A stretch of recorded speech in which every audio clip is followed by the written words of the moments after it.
Okay, so hello and welcome, Sebastian, Thanks for having me. to the new CCG podcast episode. And I'm actually really excited that we're going to talk about neurodiversity today in all its aspects, because I was not really aware of this topic until you started to talk about it. In our last CCG masterclass, it was great. So we got to know each other through the CCG masterclass, also through a friend who did the masterclass recommended you. So it was a very nice way of meeting you. And when I looked at your LinkedIn profile, you say you are Austria's first and only, brackets for now, neurodiversity coach and consultant. And you're a movement therapist and you're a systemic coach as well. And Yeah, I guess that's right. More things. You're a dancer, as you said, as well, a choreographist. But the topic of today is basically focused around neurodiversity. And we will explore the question about what is neurodiversity, what is neuroinclusion, what are the different terms, why does it matter, what happens if people are not aware of this. And then we will focus in this specific episode on the relevance for businesses and organizations, because what I've seen, it's mostly about in the context of education and children. But I think for us today, the topic is more the business relevance for organizations and what that really means for employees, for culture, for the context. But let's start super simple with the first question. When people talk about neurodiversity, what are they talking about? What does that even mean? Yes, thank you. So neurodiversity is a term that developed in the late 90s. It comes from a sociologist called Judy Singer. And Judy Singer, I think she had family members who had Asperger's and were quite high functioning, but they were definitely differently wired in one way or another. And she coined this term neurodiversity, which actually I wouldn't say is it wasn't a new concept at the time. It's been around for a long, long, long time. I mean, there's even discussions that people say Aristotle was talking about, what's the difference between a normal difference in cognition and a disorder. But anyway, so Judy Singer's hypothesis or her idea was that a lot of the things that we call disorders are essentially differences in cognition. They're differences in how we perceive, how we process information, and how we interact sort of on a brain level. And her idea was that rather than seeing this as like a medical problem, to see it as part of the normal variation in human diversity. So we have different skin colors, we have different colors of eyes, we have different ways our metabolism works. We've got all these different things that we consider totally like just part of the spectrum of humanity. And what if differences in how the brain work are included in that?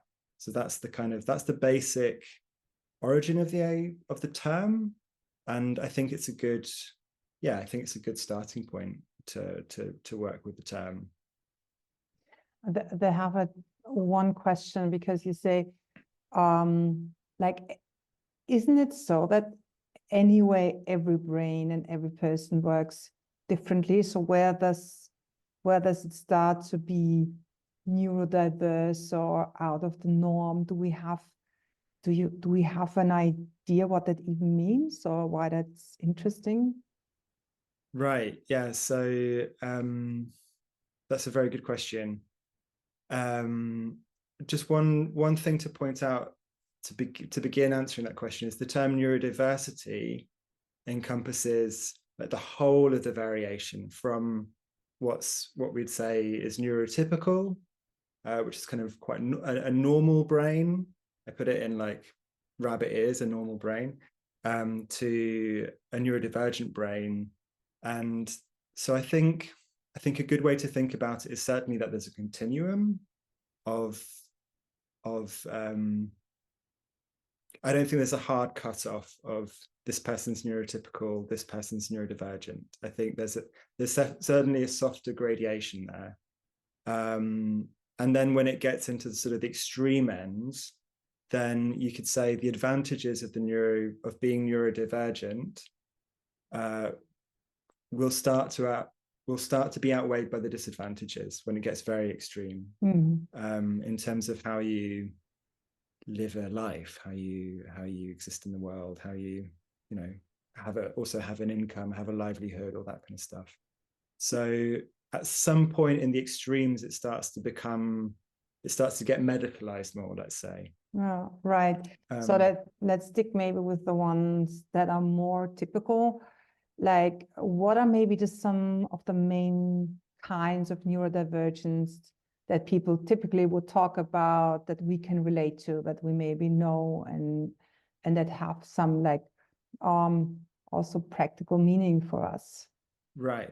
Okay. So the main ones I call them the big three, which are dyslexia, attention hyperactivity deficit disorder, ADHD, attention deficit and hyperactivity disorder, and autism spectrum. So those are the big three. There's also a whole load of them which I won't go into, but and some are more debated, things like sensory processing disorder, dyspraxia.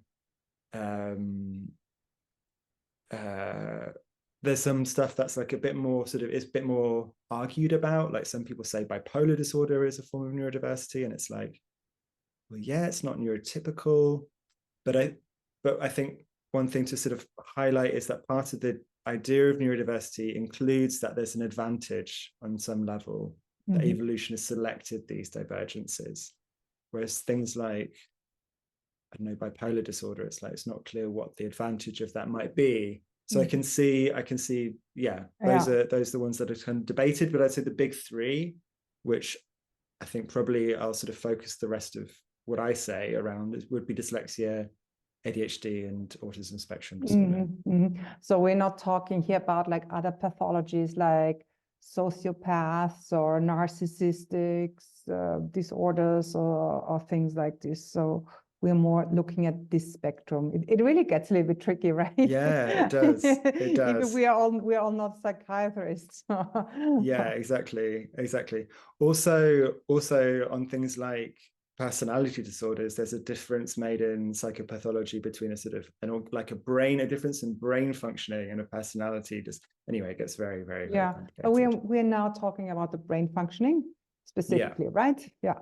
I think that makes sense and makes it also clearer for me, because there's so much that we are all now pseudo clinical psychologists and therapists. Everybody suddenly talks about trauma and talks about sociopaths, talks about narcissists and all of that. And actually, we don't really know what we're basically talking about. I'm actually doing the psychotherapy Propedeutskum at the minute, to the training in Austria to become a psychotherapist. Okay. And one of my teachers refers to Küchenpsychologie, which would translate into English as kitchen psychology. It's very big right now. I think therefore it really makes sense to be quite precise what we are basically talking about. And the question I have for you is why is that even a problem or an issue we should care about and we should talk about, and how is it relevant for businesses to know more about it? Right.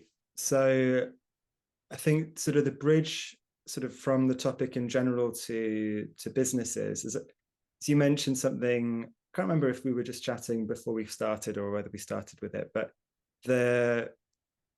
a lot of what we think of in terms of the kind of typical image of neurodivergence is usually we're thinking about kids. So if you think of someone who's dyslexic, you think of a child who's struggling at school to read and write. Or if you think of ADHD, you think of a child at school who's struggling to sit still, right? And I think some of the more recent, partly the more recent research, but also the more recent communication of the science has been going more into how this is relevant for adults. And so something that's, I think, very relevant for dyslexia, for example, is like the basic underlying brain patterning doesn't go away even once you can read and write. So there's still a lot of difference in perception and information processing in someone who's got adult dyslexia, which may not manifest as I can't read. It still may do, but it may not. And I think with ADHD and autism, it's maybe like the awareness of adult variations of it, or the adult version of that, is kind of a bit better known. But yeah, I think that's the first thing. This is like not something that just goes away through the course of your life. It's something that can get managed better. It's something that, like, the advantages can start to be more dominant than the challenges from it. But it's still the variation in the brain is still there. So the exact numbers are debated, but I think I'd say there's a more or less a consensus that around 15% of the population is neurodivergent. So we're talking about 1 in 8 people. Some people say it's more, some people say it's a bit less, but I think 1 in 8 is a fairly good ballpark. Certainly 1 in 10 is very safe to say. So if you run a business and you've got more than 8 people, then you've got someone neurodivergent in your team. And so then you scale that up. We're talking about tens, hundreds, potentially thousands of employees who are neurodivergent. And the question then is, like, are you creating an environment in which these people can thrive, and which the advantages that they have in their neurodivergence can outweigh the disadvantages? And so I think that's a huge thing for attracting talent, retaining talent, and just getting the most out of them. I think it's kind of easy. It's easy to fall into a bit of like the kind of classic capitalist, how do we exploit the advantage kind of thing. But I think on another level, what I really care about is like neuroinclusion is really, what can somebody feel like they're thriving in the place where they go to work, which is going to take a lot of their day, a lot of their time. Well, yeah, neuroinclusion is another term that we're going to explore a little bit more deeper. But before we go there, I'd like to make it a little bit more personal. I told you before that I was diagnosed with dyslexia when I was at school. At the beginning of the school, I had exactly those problems to learn reading and writing, and I had to do some extra classes in the afternoon for dyslexic children, specific training, but also general training, because I was really not good. And I felt like really stupid. I mean, it was just the stupid bad in school kids who had to like stay longer and do some extra trainings. I never ever considered this as maybe there's a talent to it. And as you say, till now, I'm probably dyslexic, as you say, once dyslexic forever. I now can read and write, obviously, and I could do. I was very good in school later on. I was good in studying. I was never had problems in working, but still there could be some challenges that I'm not even aware of that could make my life easier or more difficult if I had more awareness. So if I would come to you as my neurodiversity coach and say, well, I have adult dyslexia, what would you tell me what that means for me, and what kind of work environment would I specifically need to thrive? So if you were to come to me as a client, then, I mean, firstly, I would say it's difficult to make a very generalized sort of like, oh, you're dyslexic, here's a prescription of the things that you need, because there's a lot of nuance in how it expresses itself. So I think personalization is important. That said, I can tell you some of the general, Yeah. some kind of more general points. So I think that works for the podcast. yeah. So some of the main things are the dyslexic brain doesn't automate routine tasks very well. So the number of times it takes for something to become automatic is just more repetitions than the general population. So that would be things like I did when I was in my early 20s, I did a few trial shifts as a trying to work in a coffee shop. And it was kind of horrible because it'd be like trying to work the till, I'm trying to like do the coffees, I'm trying to do this, like rinse this thing, rinse that thing. And all of these things are things which, once you've achieved a degree of automaticity, then you just do them and you can chat to the customer as you do it. But it's very stressful if like you're feeling like everything that you're doing for the first time. And okay, they were trial shifts, so I was doing a lot of them for the first time, but the length of time it would take me to learn something like that, and I've seen this in other environments when I've been there for longer, it's just like you're doing things and it's like this is a completely new activity. And there's an advantage to this, right? So the advantage is that anything that requires mindfulness, anything that requires treating the situation as if it's new,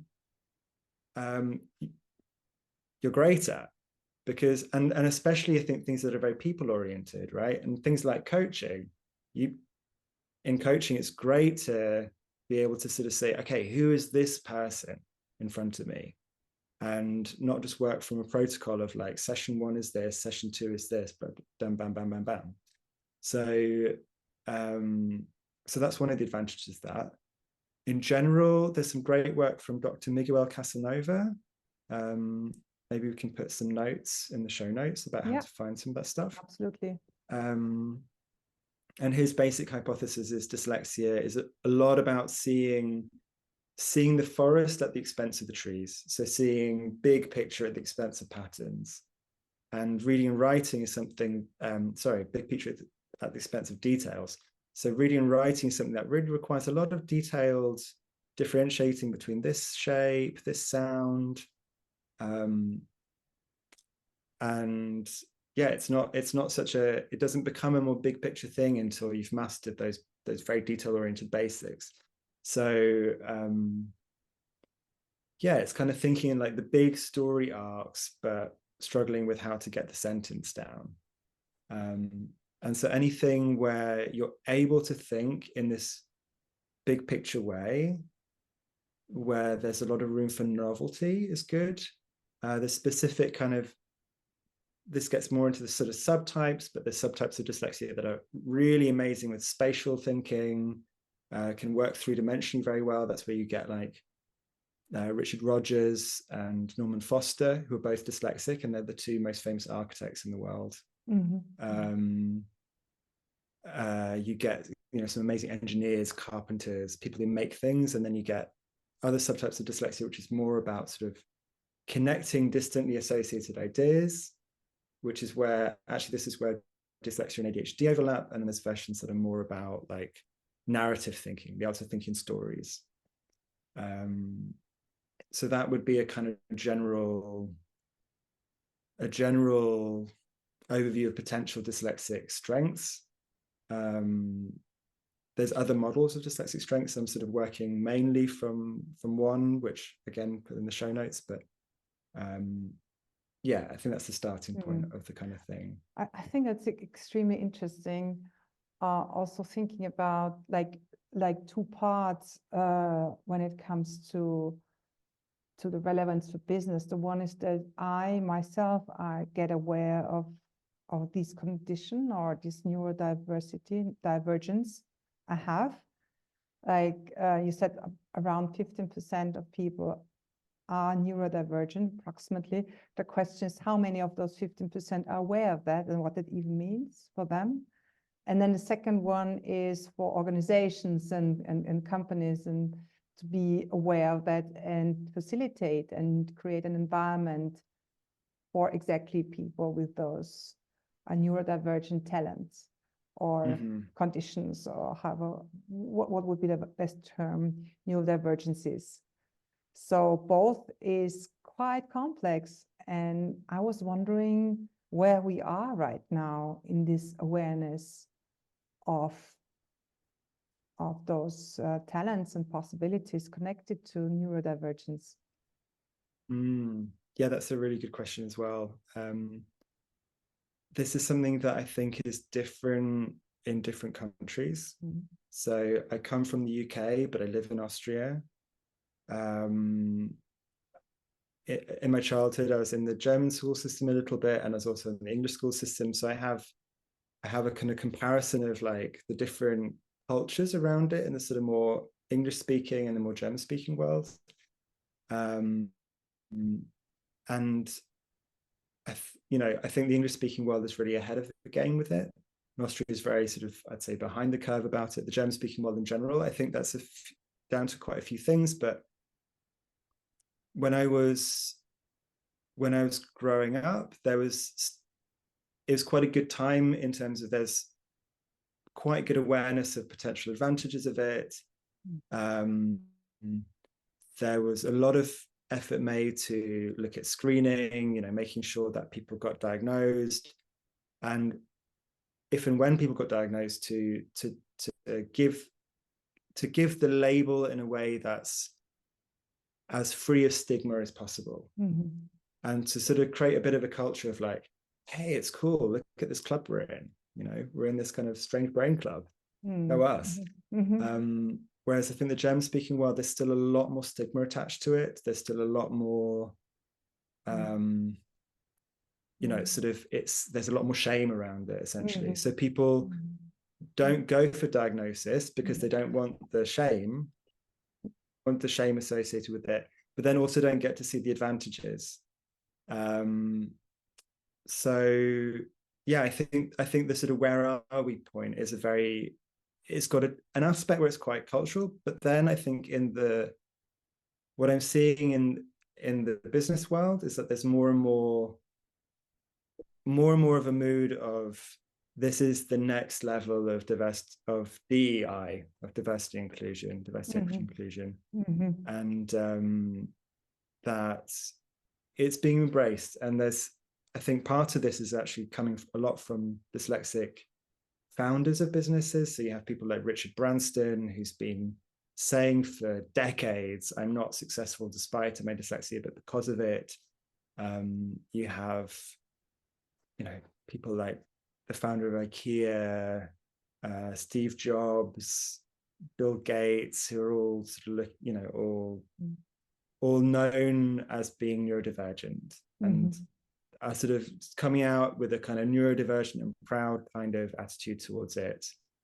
Maybe not them themselves, but like certainly the companies now. So the chief information officer of Google was dyslexic for a while, and also was really like, let's get neuroinclusion happening within Google. So I think some of these big players are actually some of the ones that are flying the flag for it most.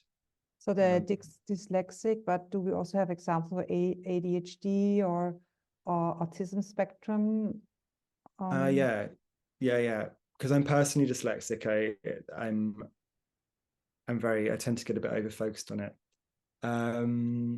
In terms of ADHD, yeah, like me with my dyslexia bias.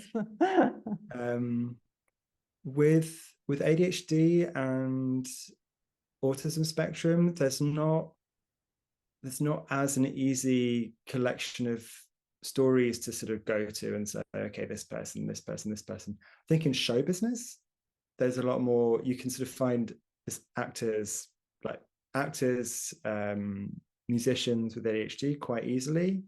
Like Jim Carrey, for example, has ADHD, and I think Whoopi Goldberg perhaps as well. I need to double check that. anyway, in terms of business, it's not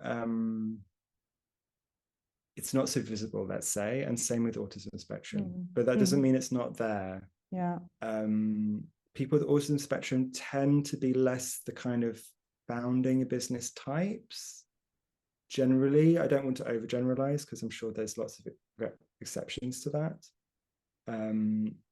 So, I mean, dyslexia and ADHD both kind of come with a certain openness to risk, which autism spectrum doesn't quite seem to. Autism spectrum, people tend to prefer predictability and sort of there being a bit more of a pattern. Not always, though. Yeah. Temple Grandin's one of the big autism advocates. She's very interesting. I don't know so much about her, but I've flicked through some of her books, and what she says is very interesting. And I think overall the idea is when we talked about it a couple of days ago, to not see it as a condition, as something, a deficit, but as a talent or as something that has an opportunity if people have the right context for it, if they have an environment where they can thrive, and not being like in the same environment as everyone, where it's maybe too loud for them or too hectic or too strict or too open, or so they would have some kind of special needs, not in order to survive, but in order to thrive. So it's not exactly some kind of disability, but it's a way of potentiality that's being opened or not, probably more along the lines. It sounds like it's not exactly an easy or simple topic to talk about. It's people who are maybe not even aware of it. It's more attributed to children and not so much to grown-ups. So I guess a lot of grown-ups maybe don't even know that they are neurodivergent, or in which way, or what that means. So maybe they are using a lot of like energy to hide it or to work around it. And it's, as you said, it's also still connected with some shame or stigmatas. It's not exactly what you'd like to discuss with your employer and with your HR person, or with the organization you work in, or with your colleagues maybe. And at the same time, in the whole, like, as you said, awareness of diversity, equality, and inclusion, there is more awareness. And there is maybe an idea already in organizations to want to create a good work environment and, as we say, make use or help people thrive in their specific needs and environment. But how can we address those topics that are highly personal at some stage and not so easily discussed? And what does neuroinclusion actually mean in the end of the day? A lot of questions. Yeah. They're very questions. And I don't think there's any simple answers. I think that's part of the start of the question. And part of that is because there's a level to it which is a much, much bigger cultural relationship to difference in how people tick and how people are wired.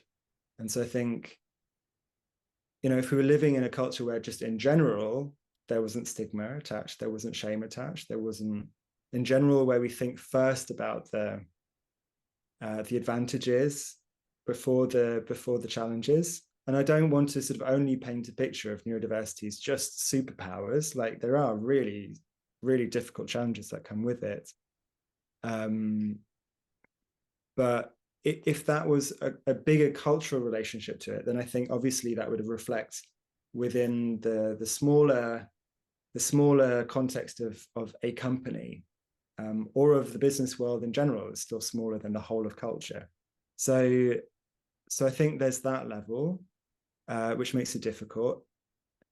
In terms of what it would look like, the thing that I think is a very good way in is to start with the lowest hanging fruit, which if you're a HR professional, if you're a diversity, equity, inclusion person within a company, try to find out who already is neurodivergent and who already is quite up for talking about it.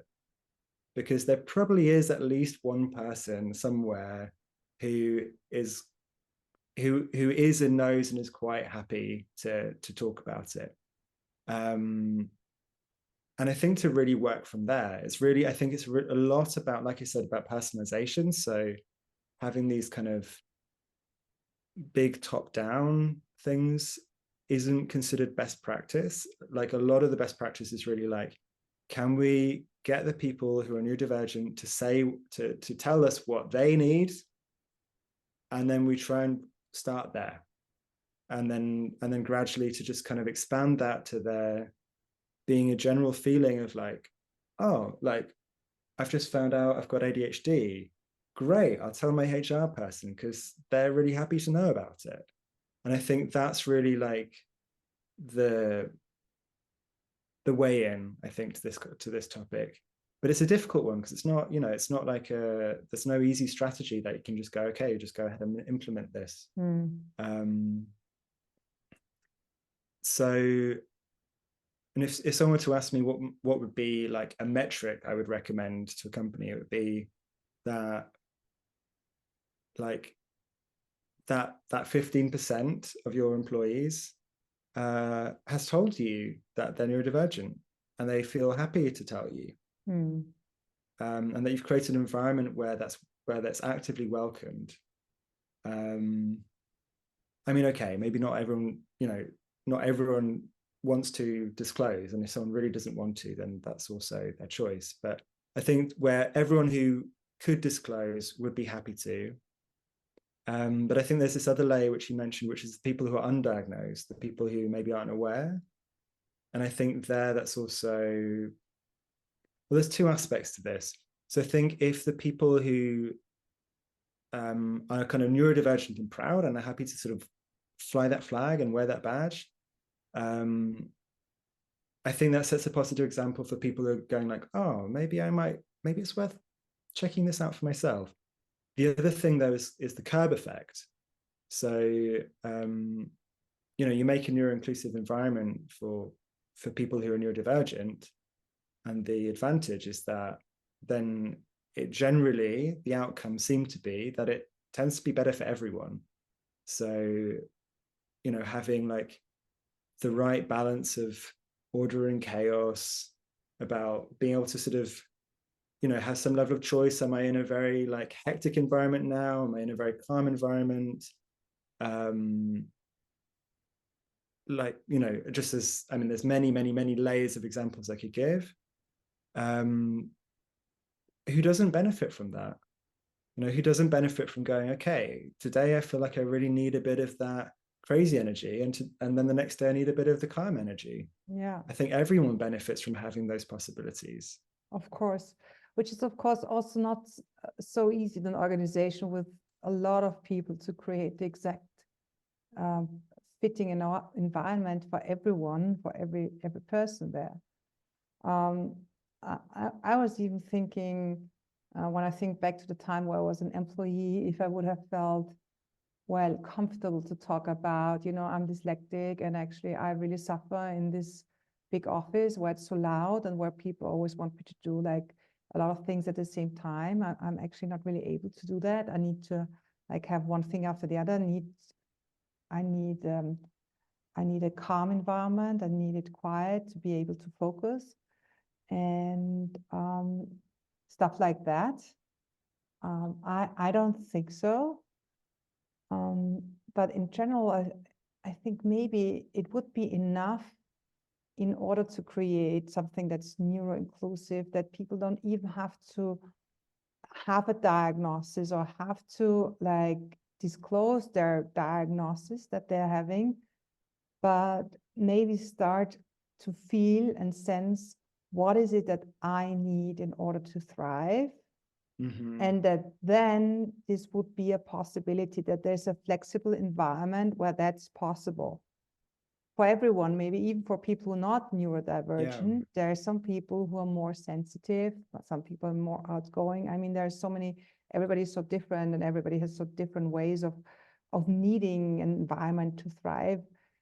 That maybe then also the neurodivergent people would suddenly say, okay, what I'm needing, it's okay to need something different than what's being offered to me.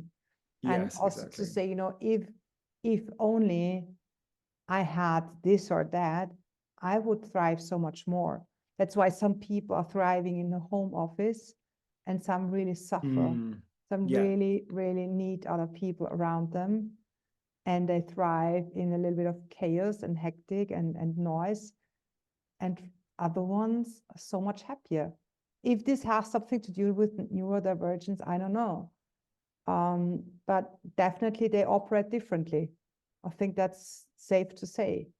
And you can see that changing environments bring about very different responses in different people. Exactly. Yeah, exactly. But we're talking here specifically about, I mean, if we talk about, if we talk about the, I don't know, the autism spectrum, there we could maybe really have something that's even more specific than I need a little bit of this or need more of that. They maybe would need specific jobs. Yeah. A lot of it's about the job description. You know, if you're that really outgoing person, then doing something where you're stuck in a back office is not going to be great. I mean, that's kind of like that's sort of easy enough to say without needing to go into brain function. I think the brain function level of it brings another layer to it, because then it often gets a bit more extreme. So looking at the kind of introversion, extroversion personality thing, people with ADHD tend to, not always, but tend to have that like very people-oriented, like getting a lot of juice from the interaction.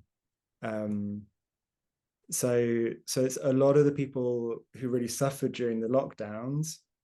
It's like, if you're alone at home with ADHD, that's, for a lot of people with ADHD, that's really hard. I think a lot of the people who, and autism is sort of, in a sense, often, again, not always, I don't want to generalize, but overgeneralize, tends to be a bit more like preferring that predictable routine. Social interactions can be quite strenuous. So, you know, I think sort of if you take those things to the extreme, it's like the people who, I think a lot of the people on the autism spectrum who then went into a home office and could be like, okay, I can just do my tasks without like all these people around me, and it can make my routine as I want to make it. I think a lot of them did really well in the home office kind of thing. But, you know, again, overgeneralizing, always got to take every single thing with a pinch of salt. There was something else that you said, that will come to me. Yeah.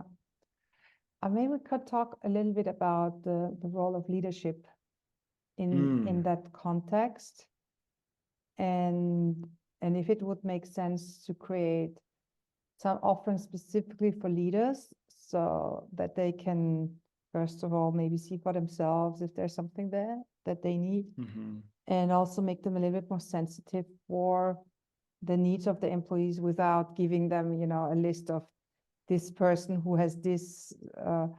We don't want to do like as you say, kitchen diagnosis of employees, but simply make them aware that it could be that there are or there's a high probability that you have neurodivergent people in your team.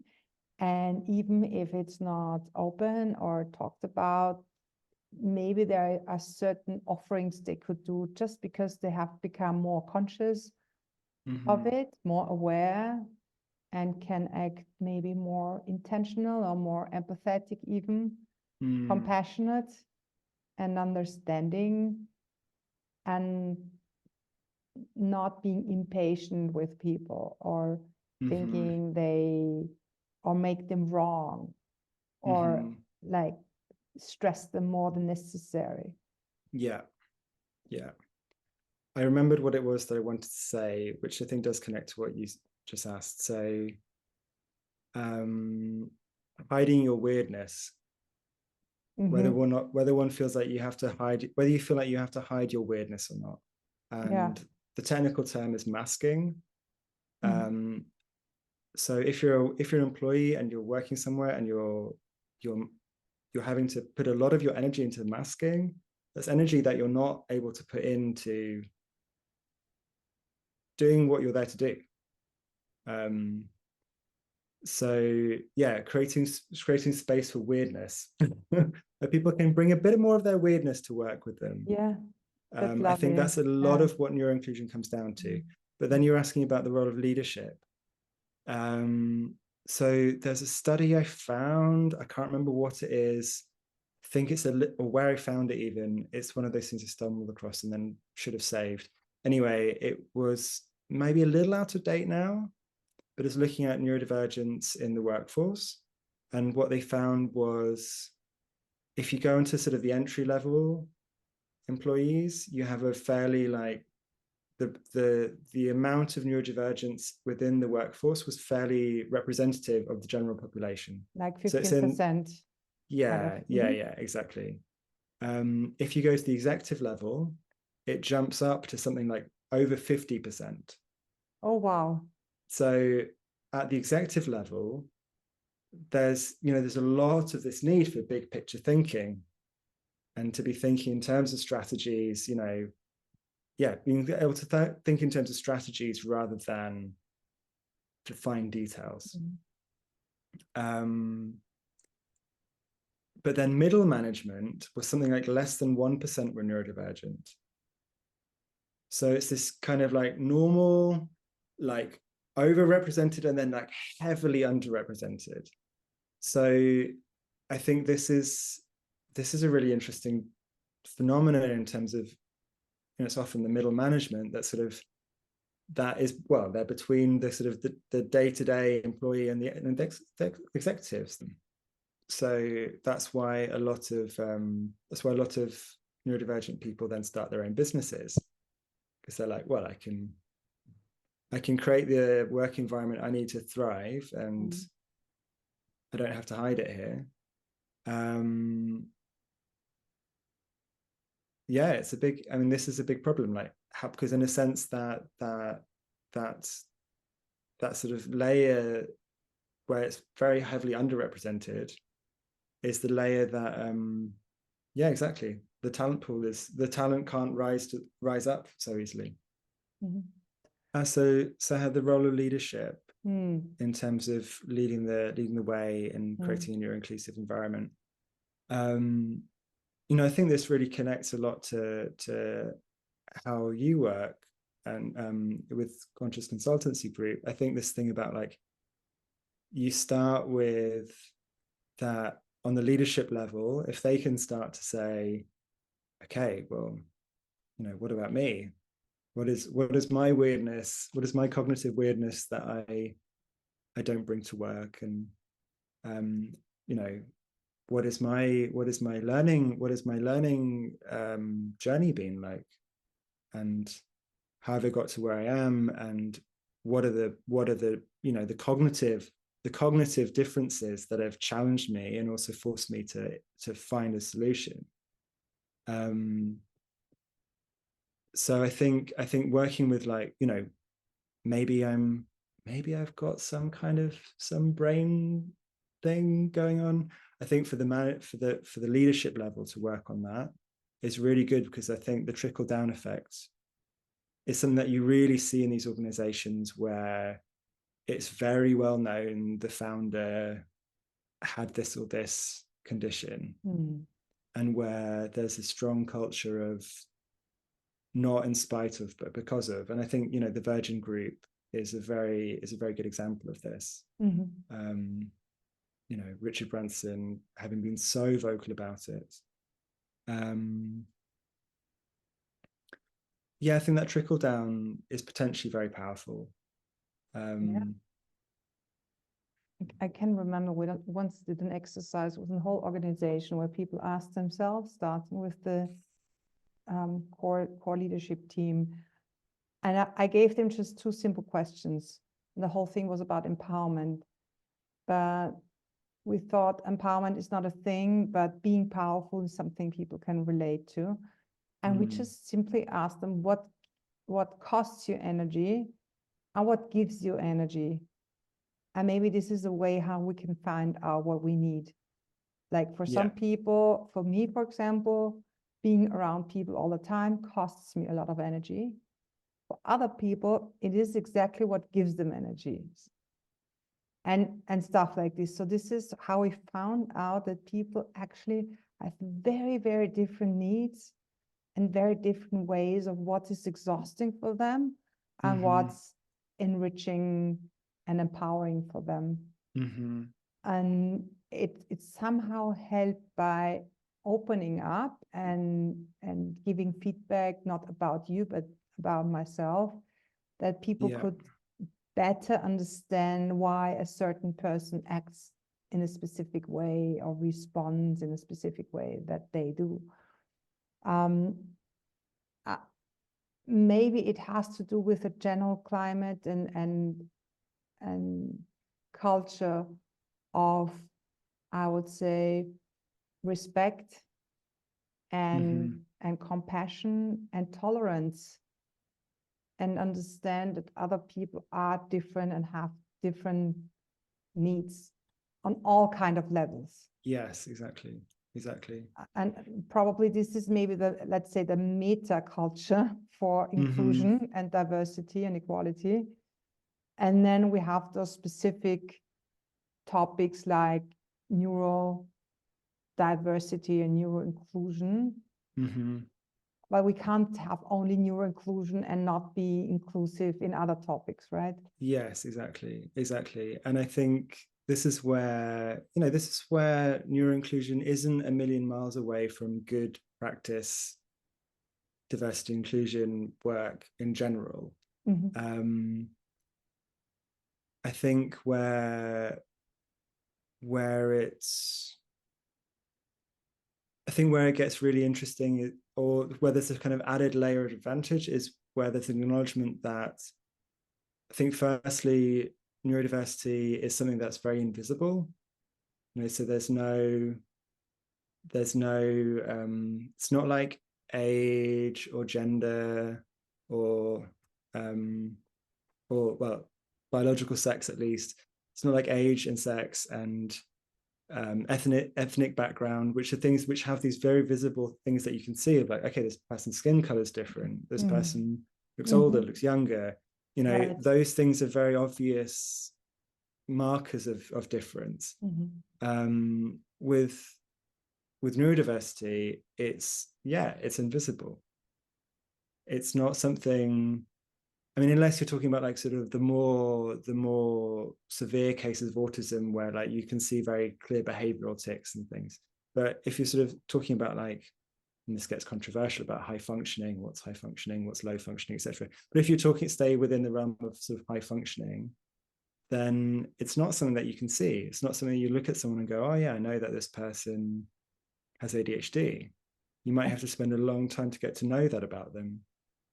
Especially as we talk about masking, right? Exactly. It would be difficult for me to mask that I'm like a white woman, middle-aged, everybody could see that probably, and then have their ideas about it, but I would probably not see that I'm dyslexic. Exactly. Right. And I would try to hide everything that has to do with my dyslexic problems. It would cost me a lot of energy to read out loud without making mistakes, but I can do it, right? Because I'm trained in that. Or not mix up numbers all of the time. One small example, if somebody tells me a telephone number, I need the digits.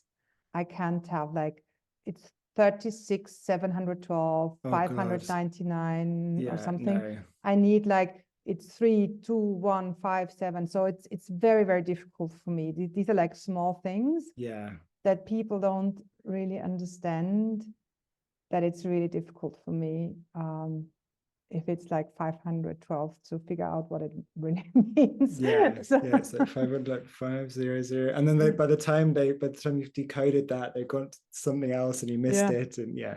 And then it's also difficult for me to figure out that it's probably, I think it's difficult for everyone. That's why I always say numbers like this. But for other people, it's obviously very easy, because otherwise they wouldn't say the telephone number in that for me, very complicated way. Probably for them, it's much easier. If I say 1512367, they get a little bit confused because they're not used to that. Potentially, or you could think about that in terms of the curb effect. So, do you know what I mean by the curb effect, if I say that term? No, what's that? So the whole thing is like you put curbs on the street corners to help people with wheelchairs. And it's like, it's great that people with wheelchairs can now get up and down the curb more easily. But then who else uses it? Kids on scooters, cyclists, like people who maybe just like, they don't need a wheelchair, but their mobility is a bit restricted and like they just don't walk as easily. And there's all these people who benefit from putting a curb in instead of like a hard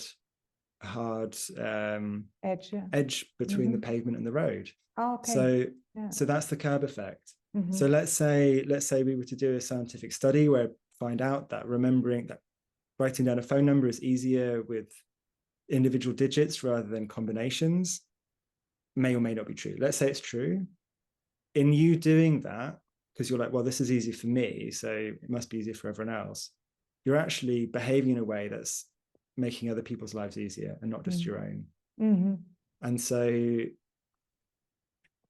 I mean, it's not such a great example because it's not validated, but if we were to find those kinds of things where it's like, actually, you know what, doing it this way is easier. Why are we why are we beating our head against the wall trying to implement a procedure that actually is difficult and doesn't make sense? I think we can come to an end now, because I think we could go on forever. Yeah, absolutely. I think we are really just at the beginning of this topic. Like neurodiversity, neuroinclusion. I've just started to hear about it a little bit more, and now research. There's anyway a lot of podcasts online, a lot of resources, but most of them are focused on children, as you say, education and stuff like this. There's not so much around and what this could mean possibly for businesses.